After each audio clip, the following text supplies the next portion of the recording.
A'udzu billahi minasyaitonir rajim. Bismillahirrahmanirrahim. Uhaikum tahiyatan islamiyatan.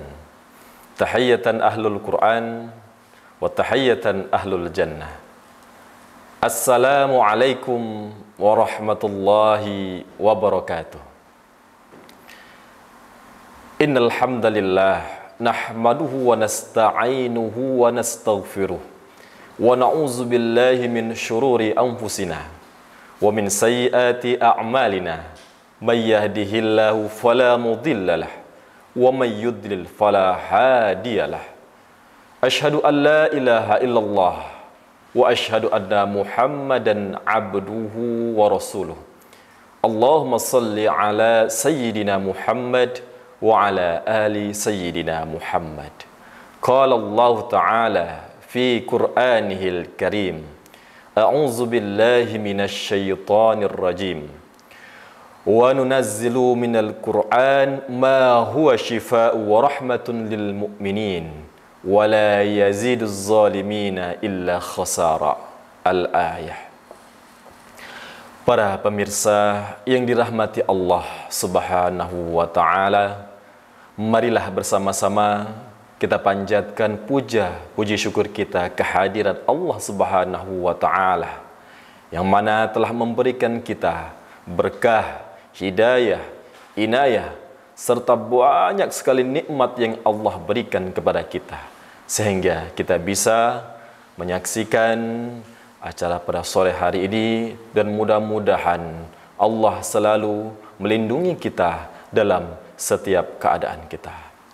Salawat beriringan salam tak lupa kita curahkan kepada haribaan Nabi besar Muhammad sallallahu alaihi wasallam, yang mana telah membawa kita, membawa umatnya dari alam kegelapan, dari alam jahiliyah menuju alam yang terang benderang, menuju alam yang penuh dengan ilmu pengetahuan. Alhamdulillahirabbil alamin.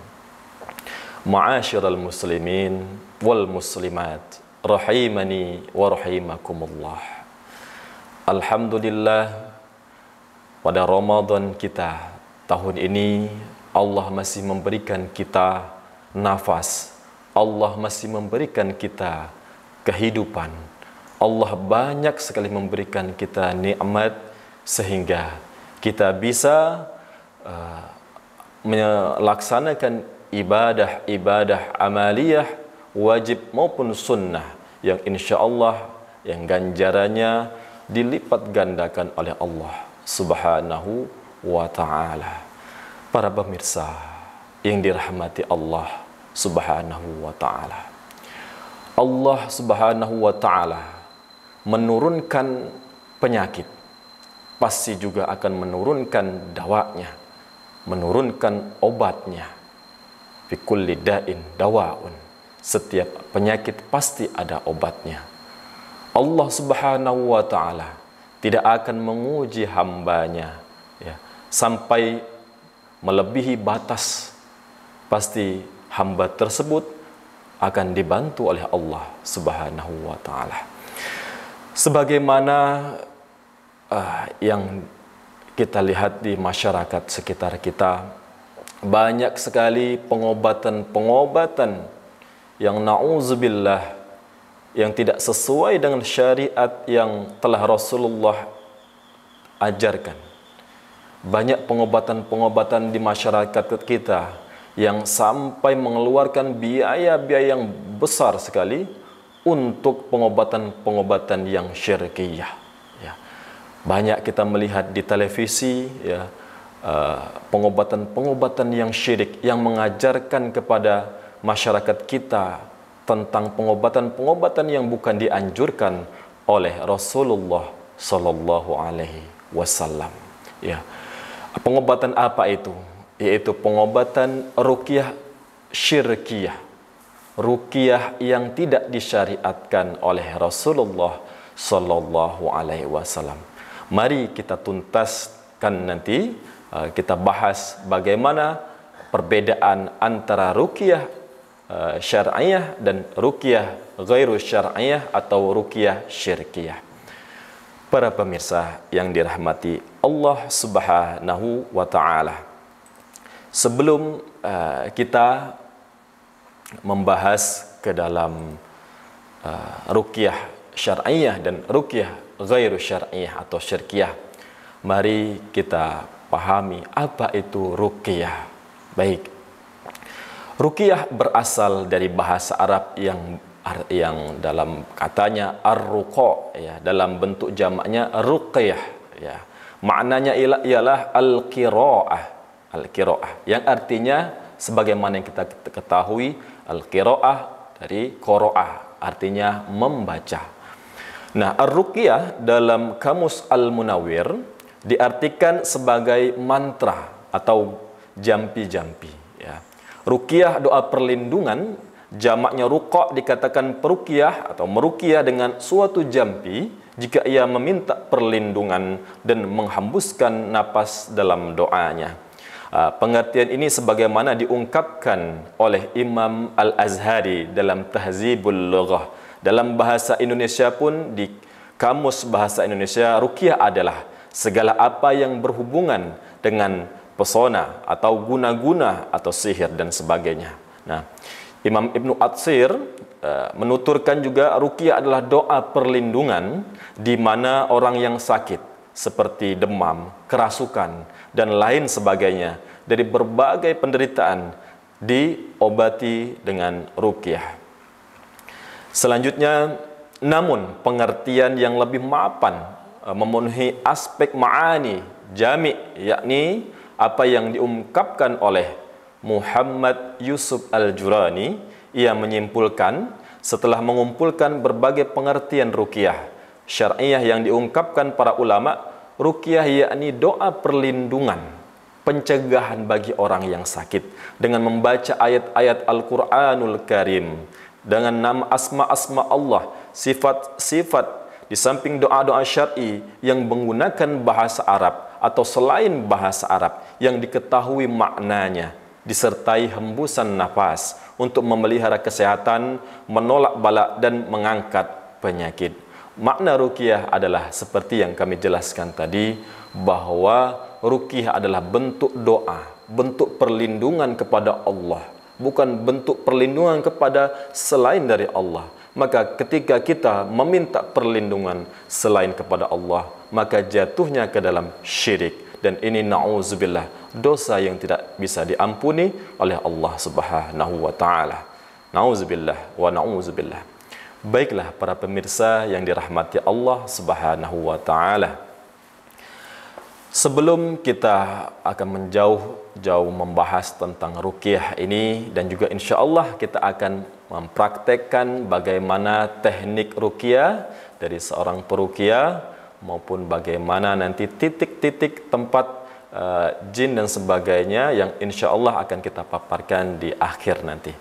Baiklah, di dalam Islam ada dua pedoman petunjuk, yaitu Al-Quran dan Al-Hadis. Maka kita akan membahas apakah ruqyah ini diperbolehkan dalam Islam, apakah ruqyah ini dianjurkan oleh Rasulullah, apakah ruqyah ini dilarang, apakah ruqyah ini memang diharamkan oleh Allah. Maka akan kita bahas dalam pembahasan berikut ini.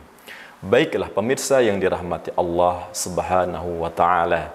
Baiklah, ada beberapa dalil-dalil Al-Quran, ya, maupun dalil-dalil dari As-Sunnah yang insya Allah kami paparkan. Berikut di dalam surah Al-Isra ayat 82 yang kami artikan, A'udzubillahi minasyaitonirrajim, dan kami turunkan dari Al-Quran suatu yang menjadi penawar dan rahmat bagi orang-orang yang beriman. Dan Al-Quran itu tidaklah menambah kepada orang-orang yang zalim selain kerugian. Al-Quran ma huwa syifa, sebagai penyembuh, sebagai penawar. Maka ayat ini bagi orang-orang yang beriman, ya, dikhususkan kepada orang-orang yang beriman, orang-orang yang meyakini bahwa Al-Quran adalah penyembuh, ya, sebagaimana Allah juga Maha Penyembuh, Allah Syafi. Maka jika kita tidak beriman, tidak meyakini bahwa Al-Quran penyembuh, maka kita tidak akan sembuh. Selanjutnya di dalam surah Fussilat ayat 44. Kami terjemahkan, A'udzubillahi minasyaitonirrajim. Dan jikalau kami jadikan Al-Quran itu suatu bacaan dalam bahasa selain Arab, tentulah mereka mengatakan, mengapa tidak dijelaskan ayat-ayatnya? Apakah patut Al-Quran dalam bahasa asing, sedang Rasul adalah orang Arab? Katakanlah, Al-Quran itu adalah petunjuk dan penawar bagi orang-orang mukmin, dan orang-orang yang tidak beriman pada telinga mereka ada sumbatan. Sedang Al-Quran itu suatu kegelapan bagi mereka. Mereka itu adalah seperti yang dipanggil dari tempat yang sangat jauh.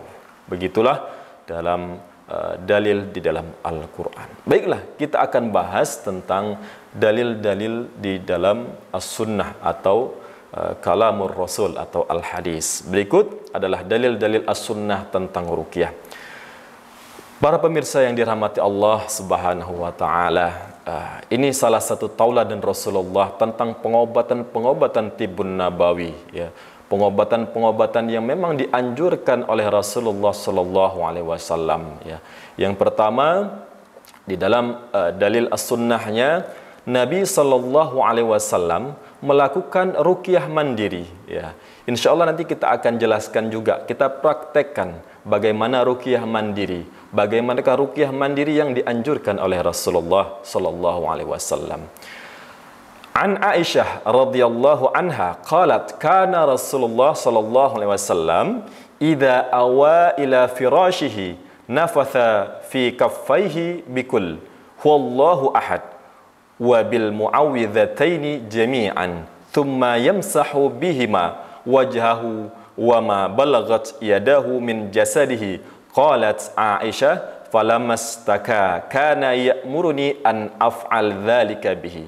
Yang artinya, dari Aisyah radhiyallahu anha, ia berkata, apabila Rasulullah sallallahu alaihi wasallam hendak tidur, maka beliau akan meniupkan ke telapak tangan beliau sambil membaca Qul huwallahu ahad dan muawwizataini. Muawwizataini adalah Al-Falaq dan An-Nas. Kemudian beliau mengusap wajah dan seluruh tubuhnya.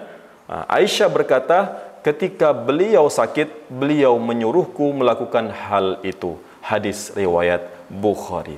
Ini adalah salah satu ruqyah yang diajarkan oleh Rasulullah sebelum kita tidur.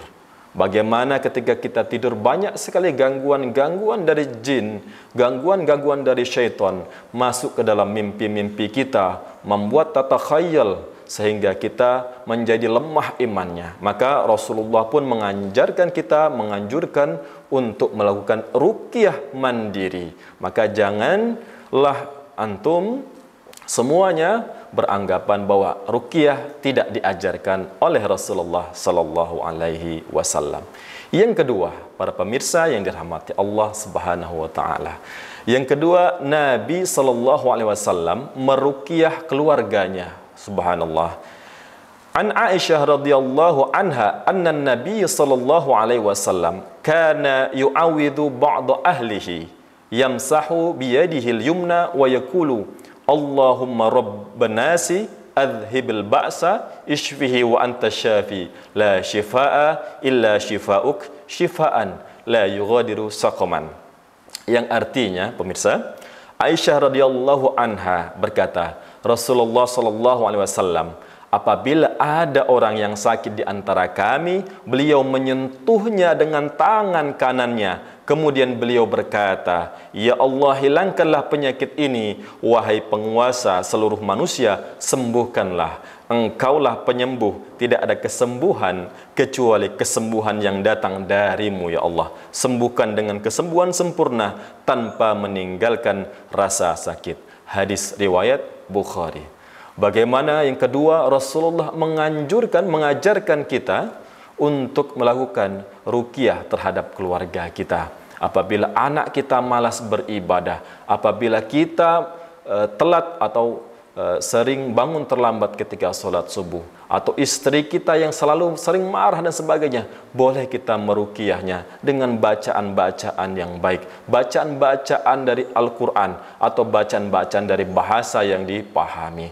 Begitu pula Rasulullah SAW, beliau meruqyah keluarganya dengan meletakkan tangan beliau lalu mengucapkan Allahumma rabbanasi azhibil ba'sya washfi anta syafi la shifaa illa shifauka shifaan la yughadiru saqaman wala alaman. Masya Allah, luar biasa. Ini adalah ruqyah yang Rasulullah anjurkan, yang Rasulullah ajarkan kepada kita. Mudah-mudahan insya Allah kita amalkan setelah ini di rumah kita. Selanjutnya, Rasulullah SAW bukan hanya meruqyah diri sendiri, bukan hanya meruqyah keluarganya, tapi Rasulullah juga meruqyah sahabat. An Abi Hurairah radhiyallahu anhu qala, ja'a an-nabi sallallahu alaihi wasallam ya'uduni faqala li ala arqika bi ruqyatin ja'ani biha Jibril qultu bi abi wa ummi bala ya Rasulullah qala bismillahi arkik wallahu yashfik min kulli da'in fik min syarrin nafathat fil 'uqdi wa min syarri hasidin idza hasad salasu marrat, yang artinya dari Abu Hurairah, dia berkata Nabi SAW datang menjengukku, beliau lalu bersabda kepadaku, apakah kamu mau aku ruqyah? Ini Rasulullah berkata, apakah kamu mau aku ruqyah dengan ruqyah yang telah diajarkan Jibril alaihissalam kepada aku?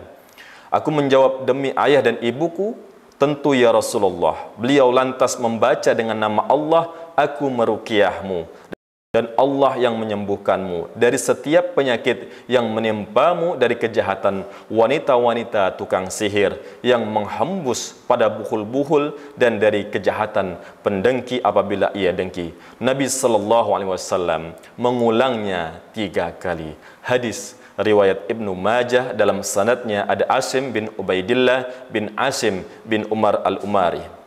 Begitulah para pemirsa yang dirahmati Allah Subhanahu wa taala, Rasulullah pun mengajarkan apa yang diamalkan atau yang dilakukan oleh Jibril kepada Rasulullah, sebagaimana yang kita ketahui bahwa Rasulullah pun juga pernah diruqyah oleh Jibril alaihissalam, ya, yang insya Allah ketika Jibril meruqyah Rasulullah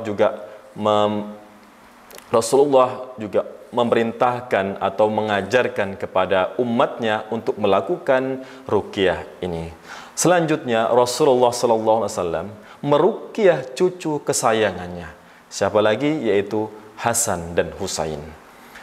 An Ibni Abbas radhiyallahu anhu maqal, kana Rasulullah SAW yu'awidhu al-Hasan wal-Husain yaqulu u'idu kama bi kalimatillahi at-tammah min kulli syaitan wa hammah wa min kulli ainin lammah wa yaqulu hakadha kana Ibrahim yu'awidhu Ishaq wa Ismail.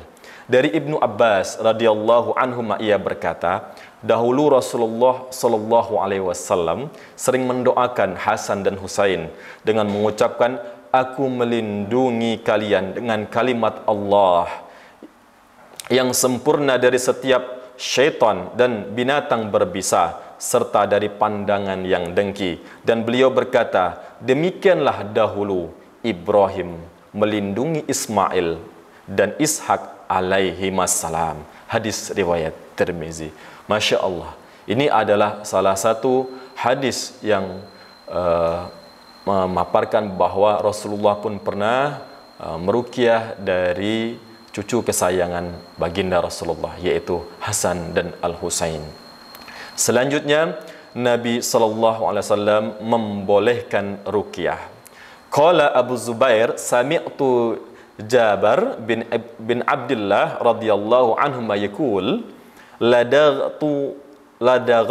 ladagat rajulan minna aqrabun wa nahnu julusun ma'a Rasulullah sallallahu alaihi wasallam faqala rajulun ya Rasulullah arki qala man istata'a minkum ay yanfa'a akhahu falyaf'al Abu Zubair berkata, saya mendengar Jabir bin Abdullah radhiyallahu anhuma berkata, seorang di antara kami pernah disengat kalajengking. Ketika itu kami sedang duduk bersama Rasulullah SAW, berkatalah seseorang, bolehkah aku meruqyah? Beliau bersabda, barang siapa di antara kalian yang mampu memberikan manfaat kepada saudaranya, maka hendaklah ia lakukan. Hadis riwayat Muslim. Begitulah Rasulullah membolehkan ruqyah, yaitu barang siapa di antara kalian yang mampu memberikan manfaat kepada saudaranya, maka hendaklah ia lakukan. Selanjutnya Nabi SAW juga membenarkan ruqyah yang dilakukan oleh sahabat. Ya. Di dalam kisah ini mungkin para pemirsa yang dirahmati Allah juga pernah mendengar kisah Rasulullah SAW bersama sahabat berkunjung atau berhijrah lalu berkunjung ke salah satu desa. Ketika beliau menetap di salah satu desa karena untuk bermalam, tetapi para penduduk desa tidak menerima dari sahabat dan dari Rasulullah dan sahabatnya, tidak menerima kedatangan mereka dan mengusir mereka dari desa mereka.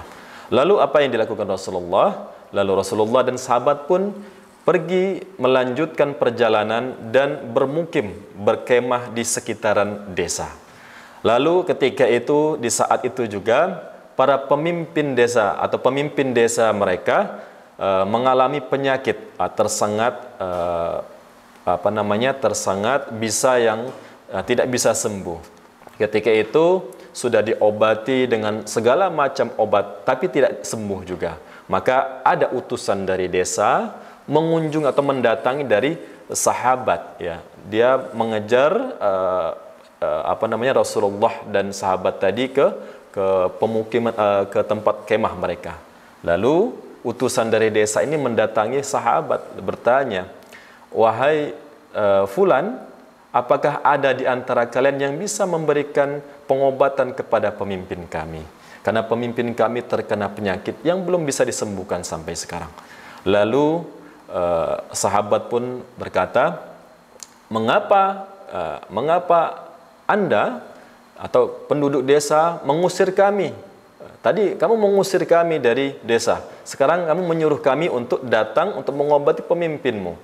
Maka ketika itu kami mau mengobati pemimpinmu asalkan kami diberikan salah satu makanan atau kambing yang kambing ternak oleh desa tadi dari pemilik penduduk desa.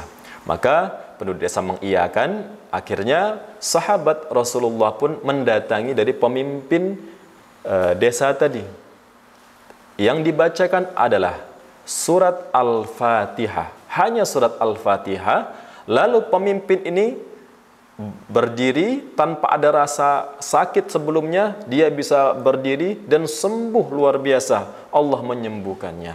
Lalu ketika itu diberilah semacam jaza atau semacam balasan dari penduduk desa berupa kambing ternak kepada sahabat. Lalu kambing ternak ini dibawa ke Rasulullah SAW. Dia bertanya kepada Rasulullah dan menyampaikan kepada Rasulullah tentang cerita kisah yang selama tadi dialami. Lalu Rasulullah berkata, tidak mengapa. Lalu Rasulullah pun membolehkan apa yang dilakukan oleh sahabat tadi. Dan akhirnya Rasulullah pun juga mencicipi kambing yang diberikan oleh penduduk desa tadi. Maka Rasulullah tidak melarang. Rasulullah pun tidak mengatakan bahwa mengapa engkau membaca Al-Fatihah dan sebagainya. Rasulullah pun ketika itu sempat bertanya, dari mana engkau tahu bahwa Al-Fatihah itu adalah bisa menyembuhkan penyakit? Maka apa yang engkau lakukan adalah benar. Begitulah yang disampaikan oleh Rasulullah. Rasulullah tidak melarang. Rasulullah pun tidak menghardik orang yang meruqyah. Maka di sini hadisnya yaitu hadis sahih dan benar yang disampaikan, yaitu hadis riwayat Bukhari. Baiklah, selanjutnya Rasulullah pun pernah diruqyah oleh Jibril alaihissalam. An Abi Sa'id anna Jibril atan Nabi sallallahu alaihi wasallam faqala ya Muhammad ishtaqaita faqala na'am qala bismillahi arkik min kulli syai'in yu'dhik min syarrin kulli nafsin aw 'ainin hasidin Allahu yashfik bismillahi arkik. Ini adalah kalimat atau perkataan, kalimat-kalimat yang sering kita pakai ketika meruqyah, yaitu bismillahi arkik min kulli syai'in yu'dhik wa min syarri kulli nafsin aw 'ainin hasidin Allahu yashfik bismillahi arkik. Yang artinya dari Abu Sa'id radhiyallahu anhu bahwa Jibril alaihi salam mendatangi Nabi sallallahu alaihi wasallam sambil berkata, "Ya Muhammad, apakah engkau sedang sakit?" Rasulullah sallallahu alaihi wasallam menjawab, "Ya, aku sakit." Lalu Jibril alaihissalam meruqyah beliau dengan mengucapkan, dengan nama Allah Subhanahu wa taala, aku meruqyahmu dari segala sesuatu yang menyakitimu dan dari kejahatan segala makhluk atau kejahatan mata yang dengki.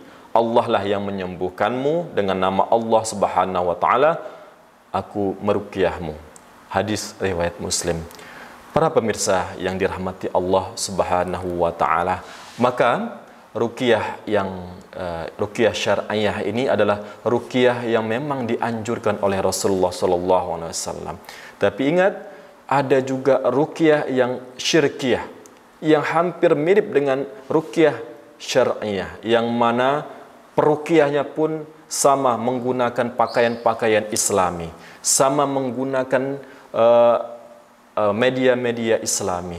Tapi yang membedakan adalah akan kita bahas tentang perbedaan dari ruqyah dari syar'iyah maupun ruqyah ghairu syar'iyah. Baiklah, pembagian ruqyah dalam Islam. Ruqyah itu terbagi menjadi dua. Yang pertama ruqyah syar'iyah, yang kedua ruqyah ghairu syar'iyah.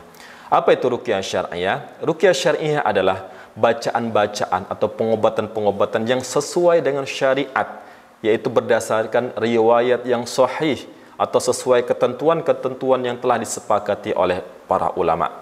Ciri-ciri ruqyah syar'iyah. Baiklah, ini ciri-ciri ruqyah syar'iyah. Adapun ciri-ciri ruqyah syar'iyah menurut Hasan bin Ahmad Hammam di dalam bukunya ialah, yang pertama, ruqyah syar'iyah itu menggunakan firman Allah Subhanahu wa taala, menggunakan asma-asma Allah, sifat-sifatnya atau doa yang maksur yang diajarkan oleh Rasulullah. Sebagaimana yang hadis yang kita dengar tadi, doa-doa dengan Rasulullah menaruh tangan kanannya ke bagian tempat-tempat yang sakit. Lalu Jibril alaihissalam juga memberikan ruqyah di dalam hadis tadi dan sebagainya. Doa-doa yang tidak ada di dalam Al-Quran, tapi doa-doanya yang kita pahami, doa-doa yang baik untuk kesembuhan. Yang kedua, dengan bahasa Arab yang fasih atau bahasa apapun yang dimengerti maknanya. Ciri-ciri yang kedua adalah dengan menggunakan bahasa Arab yang fasih atau menggunakan bahasa yang dimengerti. Boleh berbahasa Indonesia, boleh berbahasa Jawa, tapi bahasanya yang kita pahami dan mengandung pemahaman yang baik, bukan dari bahasa-bahasa yang tidak kita ketahui, bukan dari bahasa-bahasa yang tidak mafhum, bukan dari bahasa-bahasa yang sama sekali tidak pernah kita dengar sama sekali, seperti mantra dan sebagainya. Ini jauh dari syariat Allah. Yang ketiga, orang yang meruqyah berkeyakinan bahwa ruqyah tidak memberi pengaruh kecuali atas takdir dan ketentuan Allah. Seorang peruqyah, dia tidak bisa meyakini bahwa dengan dia meruqyah pasti akan sembuh, tidak bisa. Maka Maha Penyembuh adalah Allah. Kita peruqyah hanya sebagai media, ya, sebagai media, sedangkan kesembuhan itu adalah dari Allah Subhanahu wa taala, bukan dari tangan dari peruqyah. Hanya dengan bacaan-bacaan Al-Quran, bukan peruqyahnya yang bagus, bukan ustadz fulan dan sebagainya yang bagus, tapi ayat-ayat Allah lah, dari takdir Allah lah diberikan kesembuhan tersebut. Maka pemirsa yang dirahmati Allah Subhanahu wa taala, jika peruqyahnya saya bisa sembuh dengan ustadz ini, saya bisa sembuh dengan ustadz fulan, maka ini jatuhnya ke dalam syirkiyah, akan masuk ke dalam ruqyah syirkiyah. Saya bisa sembuhnya dengan ustadz ini yang meruqyah. Ini jauh dari pemahaman-pemahaman yang diajarkan Rasulullah sallallahu alaihi wasallam. Selanjutnya, tidak meruqyah dengan cara yang dilarang dan diharamkan agama, seperti meruqyah di kamar mandi, meruqyah di kuburan, atau menentukan hari tertentu untuk diruqyah. Kita ruqyah di malam Jumat, Wage, Pahing, Kliwon dan sebagainya, itu tidak boleh. Kita harus meruqyah di tempat yang memang sarangnya jin. Nah, ini juga tidak boleh. Meruqyah di tempat-tempat yang memang ini adalah basisnya jin dan sebagainya, maka kita ruqyah di tempat ini, maka insya Allah akan dibentuk. Maka ini tidak boleh. Ini dilarang. Menentukan pakai sesajen dan sebagainya, ini juga tidak boleh. Ya. Selanjutnya, peruqyah bukan dukun atau ahli sihir dan paranormal. Bisa menentukan sebelum dia datang, antum sepertinya kena penyakit ini, antum kena penyakit ini. Dengan menebak seperti itu, dan ternyata benar, ini bukan bagian dari ruqyah syariah. Peruqyah juga manusia biasa, tidak bisa menerawang, tidak bisa menentukan apakah antum semua kena ada jinnya atau tidak. Ya, paling tidak peruqyah bisa melihat dari misalkan gejala-gejala yang dihadapi oleh pasiennya. Itu saja, tidak tahu apakah dia ada jin atau tidaknya. Selanjutnya, tidak menggunakan ungkapan atau simbol yang diharamkan seperti pada jimat dan raja. Nah, ini sangat luar biasa dan bahaya. Kita melihat fenomena di masyarakat kita, di rumah-rumah kita melihat ada kaligrafi bertuliskan Arab, bertuliskan Al-Quran. Coba kita pahami, coba kita lihat apakah itu benar-benar ayat Al-Quran atau tidak. Kami melihat di dalam salah satu video Ustadz Faizar. Di dalam video tersebut terpampang ada kalimat kaligrafi, dan ternyata itu adalah sarangnya jin, dan itu adalah tempat jin berkumpul. Kenapa? Karena kalimat kaligrafi tersebut bukanlah ayat Al-Quran, melainkan ayat-ayat rajah, tulisan Arab tapi tidak tahu maknanya apa. Ain, Zat, tak besar. Mungkin para pemirsa yang dirahmati Allah sering melihatnya juga di rumah-rumah ataupun ada di rumah masing-masing, maka hendaknya untuk diturunkan dan jangan dipasang kembali.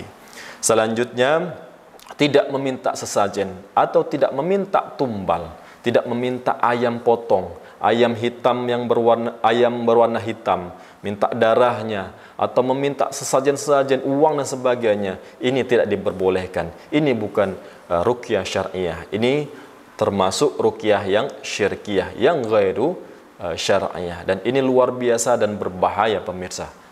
Bisa melunturkan tauhid kita kepada Allah Subhanahu wa taala. Kita mempercayai bahwa bukan Allah menyembuhkan, itu masuk ke syirkiyah. Dengan media-media, dengan keris dan sebagainya, dengan alat-alat yang mempercayai bahwa ini akan menyembuhkan, ini jatuh ke dalam syirkiyah. Maka banyak sekali fenomena di masyarakat kita, ada yang bambu digantung, ada juga sebelum membangun rumah biasanya ada kepala kerbau, ada tebu dan sebagainya, ada pisang dan sebagainya, berharap rumahnya lebih bagus, berharap dan sebagainya. Ini masuk ke dalam khurafat, ini masuk ke dalam yang tidak disyariatkan, ini yang memang bukan dianjurkan atau diajarkan oleh Islam. Maka ini harus kita hilangkan pelan-pelan. Biasa kebiasaan-kebiasaan, budaya-budaya kita yang terbawa-bawa, sejatinya jin akan mudah untuk memasuki rumah tersebut. Jin juga akan mudah mengelabui dengan hal-hal seperti tadi. Selanjutnya tentang ruqyah syirkiyah atau syirik. Nah, ini bisa ciri-cirinya akan kita sampaikan bahwa ruqyah syirkiyah itu yaitu mengandung perkataan dan jampi-jampi yang tidak dipahami, lafaz-lafaz yang tidak diketahui artinya. Mungkin para dukun sekarang, para paranormal sekarang, mereka menggunakan istilah ruqyah juga. Mereka menggunakan istilah ruqyah juga. Mereka juga menggunakan jubah. Mereka menggunakan alat-alat yang islami, media-media islami, sehingga kita mempercayai bahwa dia memang ustadz. Ternyata apa yang diamalkannya, apa yang dilakukannya tidak dianjurkan dan tidak ditauladani oleh Rasulullah sallallahu alaihi wasallam. Lalu ia termasuk simbol syirik yang ada di sisi para wali syaitan dan golongannya. Baiklah, selanjutnya para pemirsa yang dirahmati Allah Subhanahu wa taala.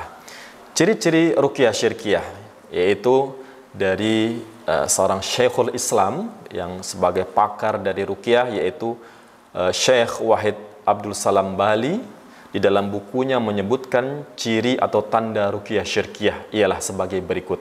Yang pertama menanyakan kepada si penderita siapa namanya dan nama ibunya. Nah, ketika kita meruqyah ditanya siapa nama ibunya, siapa nama bapaknya, ini bukan dalam ruqyah syar'iyah. Ini masuk ke ruqyah syirik. Nah, ruqyah syirkiyah yang tidak diperbolehkan. Menanyakan siapa nama bapaknya, siapa nama datuknya, siapa nama buyutnya, ini adalah hal yang tidak harus ditanyakan oleh peruqyah. Selanjutnya, mengambil salah satu benda atau bekas yang telah dipakai si penderita seperti baju, peci, celana dan sebagainya, pakaian-pakaian sudah dipakai. Ini juga bukan termasuk dari masuk dalam ruqyah syar'iyah. Ini masuk ke ruqyah syirkiyah yang syirik. Pakaian-pakaian yang sudah dipakai. Ini tidak perlu oleh peruqyah syar'iyah. Ini jatuhnya ke dalam perdukunan. Selanjutnya, terkadang meminta kepada si penderita seekor binatang dengan sifat-sifat tertentu seperti ayam cemani yang berwarna hitam, ya, yang kita ketahui, untuk disembelih dengan tidak menyebut nama Allah, lalu mengoleskan darahnya kepada bagian tubuh si penderita yang sakit atau membuang bangkainya pada tempat-tempat tertentu. Jelas ini tidak sesuai dengan perintah Allah, tidak sesuai dengan anjuran Rasulullah, dan ini masuk ke dalam syirkiyah. Selanjutnya, para pemirsa yang dirahmati Allah, yaitu menulis rajah. Ini menulis rajah, menulis tulisan-tulisan Arab ditempel di setiap pojokan-pojokan rumah. Menulis tulisan rajah yang tidak tahu apa artinya, ya, zo, to, atau syaitan dan sebagainya, ditempel di setiap rumah, berharap jin atau balak tidak masuk ke dalam rumahnya. Tapi malah sebaliknya, dengan bantuan jin tersebut sangat senang dengan rumah-rumah yang tertempel dengan kalimat-kalimat rajah ini. Selanjutnya, membaca mantra-mantra yang dapat dipahami penyihir saja, ya, hanya bahasa-bahasa yang mereka paham saja, kita tidak pahamnya. Ini juga masuk ke dalam syirkiyah. Selanjutnya, memberikan jimat kepada si penderita yang mengandung rajah berupa angka dan huruf yang tidak dipahami.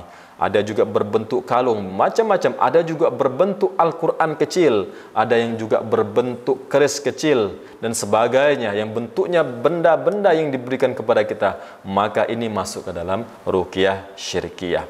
Selanjutnya, memerintahkan kepada si penderita untuk menghindari orang lain selama masa tertentu dalam ruangan yang tidak ditembus oleh sinar matahari atau sering disebut semedi. Biasanya di daerah Jawa sana banyak sekali puasa-puasa dan amalan-amalan yang diperintahkan oleh peruqyah yang tadi ini untuk melakukan aktivitas-aktivitas syirik. Salah satunya bersemedi. Selanjutnya, salah satunya yaitu puasa mutih, puasa yang juga tidak boleh makan makanan kecuali yang berwarna putih saja, seperti nasi saja yang diperbolehkan, dan warna-warna putih yang lainnya, susu dan sebagainya.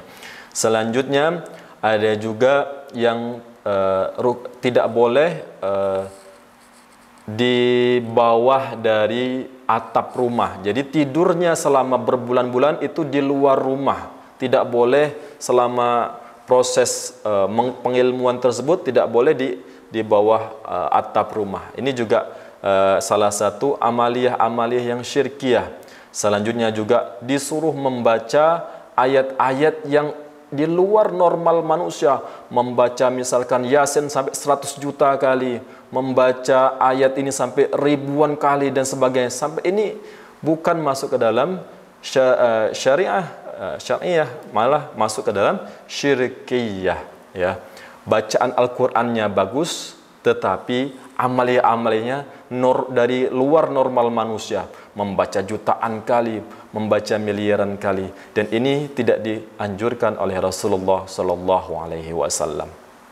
Selanjutnya, Terkadang melarang si penderita menyentuh air dalam masa tertentu, biasanya 40 hari, selama 40 hari.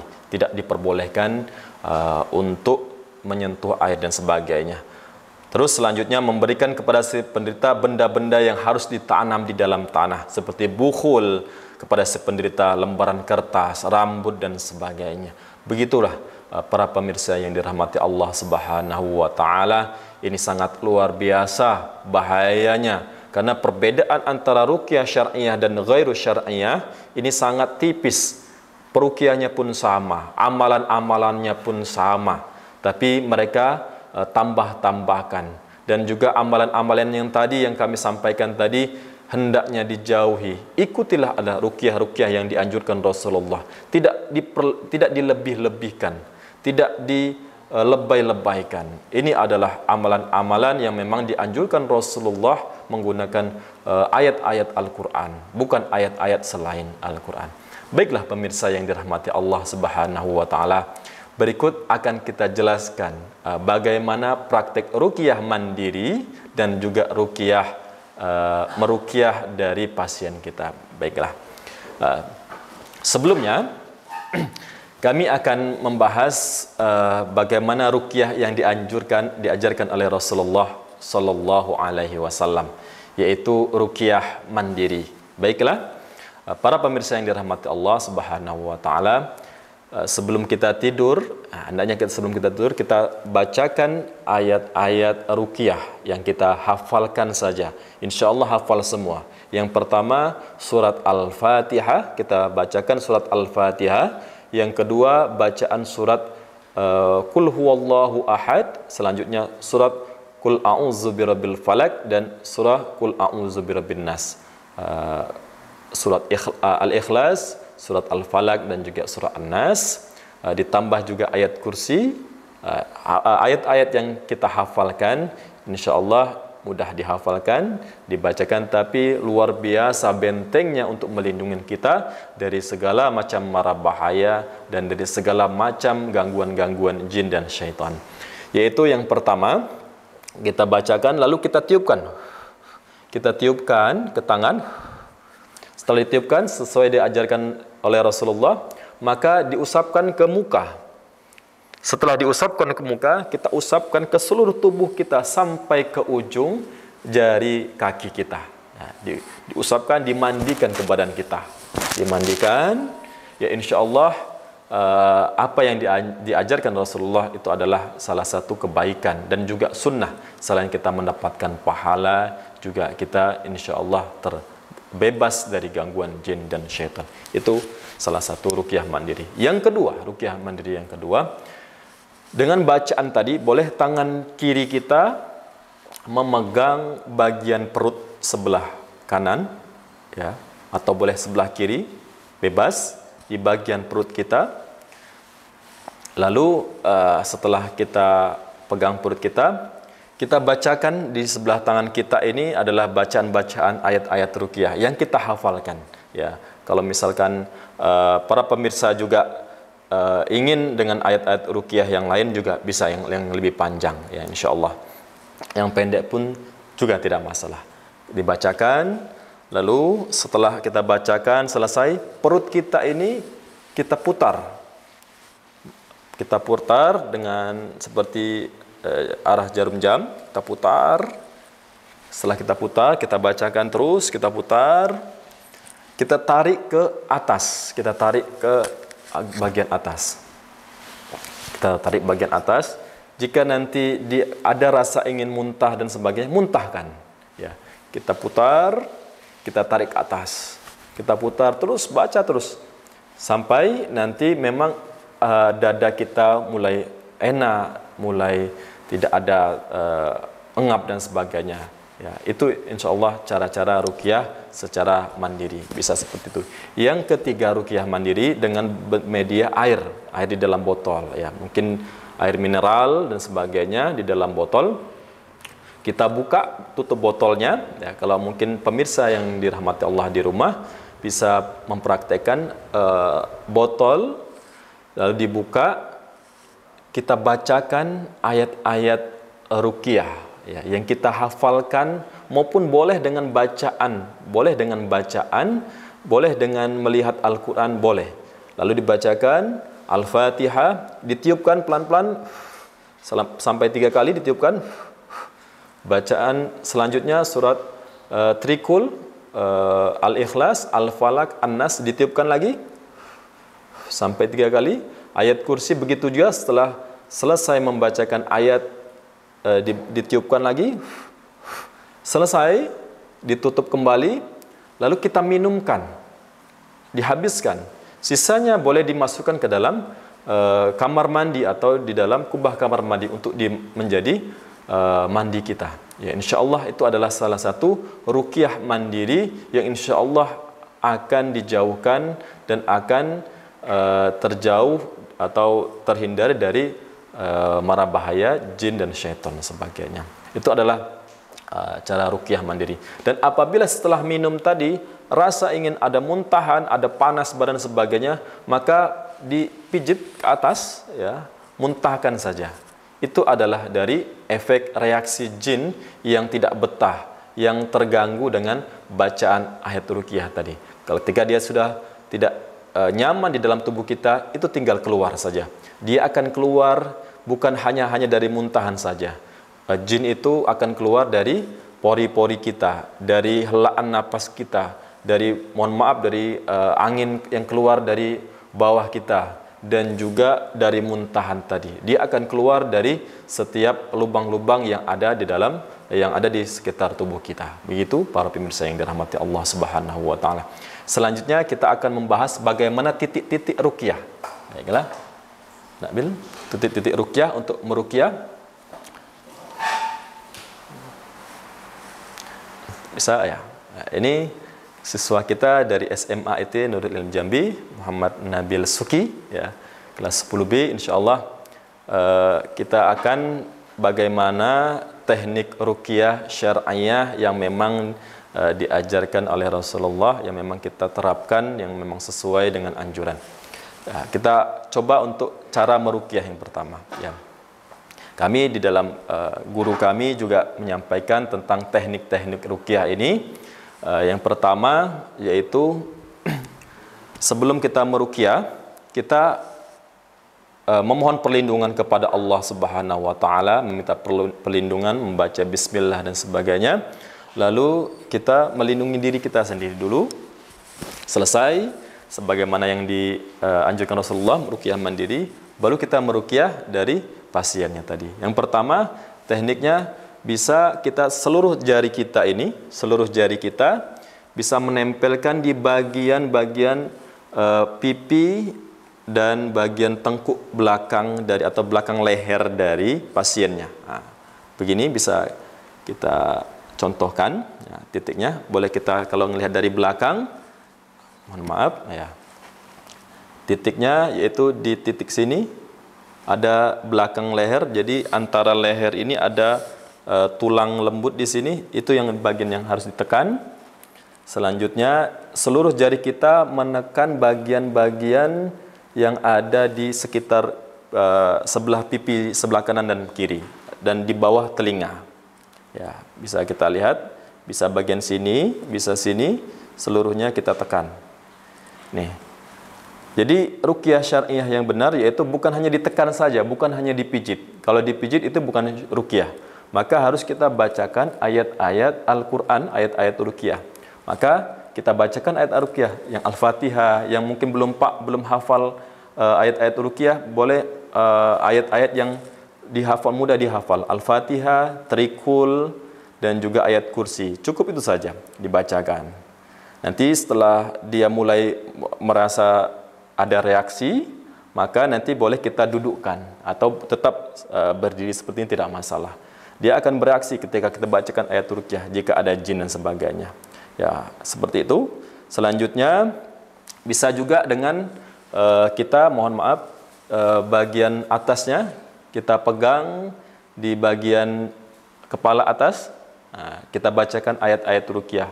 Intinya kita menyentuh bagian-bagian yang sekiranya pusat dari jin tersebut. Jin tersebut juga akan menguasai dari otak dari manusia tersebut. Maka kita pegang bagian yang atasnya, seperti itu.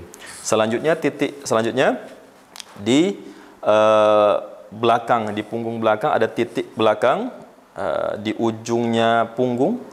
Bagian sini yang kami tunjukkan, ini juga bisa ditekan dengan satu jari saja, jari tauhid kita tekankan, lalu kita bacakan ayat-ayat ruqyah yang kita hafalkan. Insya Allah ketika dia bereaksi, ya dia akan kepanasan, biasanya badan seorang pasien tadi akan kepanasan dan juga akan timbul ingin muntah dan sebagainya. Maka tinggal kita tarik saja ke atas, kita tarik ke atas, sampai nanti dia muntah dengan sempurna, muntah keluar semuanya, seperti itu, ditarik dan sebagainya.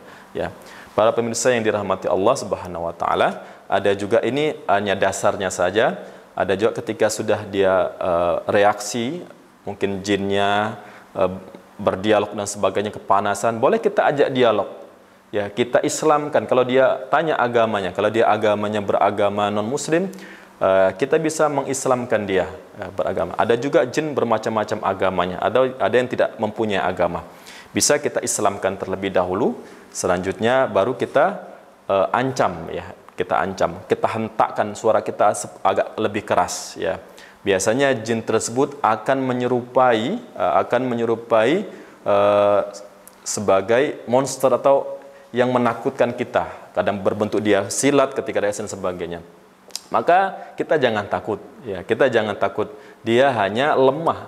Dia hanya menunjukkan kelemahannya dia. Nah, selanjutnya ada juga kita bentuk tepukan. Ketika dia reaksi, kita tepuk bagian-bagian tubuhnya. Tapi jangan pukul terlalu kuat. Tapi pukul bagian yang sekiranya ada jin yang bersemayam. Bagian-bagian sebayan dipukul, jangan terlalu keras, ya, yang sehingga tidak menyakiti dari pasien tersebut. Dipukul dan sebagainya, dan sebagainya. Boleh bentuknya juga nanti dia ruku dengan gerakan-gerakan sholat, itu juga bisa. Sujud dan sebagainya. Itu adalah cara-cara dasar tentang teknik ruqyah, bisa sebagainya. Dan selanjutnya bisa juga di bagian keningnya sini, di teknik dibacakan ayat-ayat ruqyah, dibacaan surat Al-Fatihah dan sebagainya, atau bisa wattaba'u ma tatlu syayatin ala mulki Sulaiman wa ma kafara Sulaiman dan sebagainya sampai terakhir dibacakan di dekat telinganya, bacakan yang boleh dengan suara yang lembut, boleh suara yang agak keras, boleh juga suaranya pelan. Tidak masalah. Itu dalam teknik ruqyah dan sebagainya. Ataupun juga ketika air ruqyah yang telah kita baca dengan ayat-ayat Al-Qur'an tadi, bisa kita kasih minum kepada pasien tadi. Para pemirsa yang dirahmati Allah, selanjutnya ada media-media juga dalam bentuk obat-obatan. Salah satunya ada juga daun bidara. Bisa pakai daun bidara, bisa dengan madu, bisa dengan kurma, kita pakai media. Ini adalah media-media ini adalah yang ditakuti, ada yang dibenci oleh para kaum jin dan sebagainya. Maka ini adalah cara-cara kita untuk ikhtiar kita kesembuhan kepada pasien kita. Mudah-mudahan ajaran-ajaran ini, ajaran Rasulullah SAW tadi bisa kita amalkan dan kita jauh dari ruqyah-ruqyah yang syirkiyah yang sifatnya ini melemahkan tauhid kita. Kita percaya bahwa kesembuhan itu dari tangan si fulan, dari obat ini dan sebagainya, itu jangan. Padahal penyembuhan itu adalah bagaimana Allah ngasihkan kita penyakit, kita harus kembali kepada yang memberikan penyakit, bukan kepada media atau bukan kepada obatnya, tapi kepada Allah yang memberikan penyakit. Begitu para pemirsa yang dirahmati Allah Subhanahu wa taala. Mungkin syukran, terima kasih kepada Muhammad Nabil bisa ininya. Ya.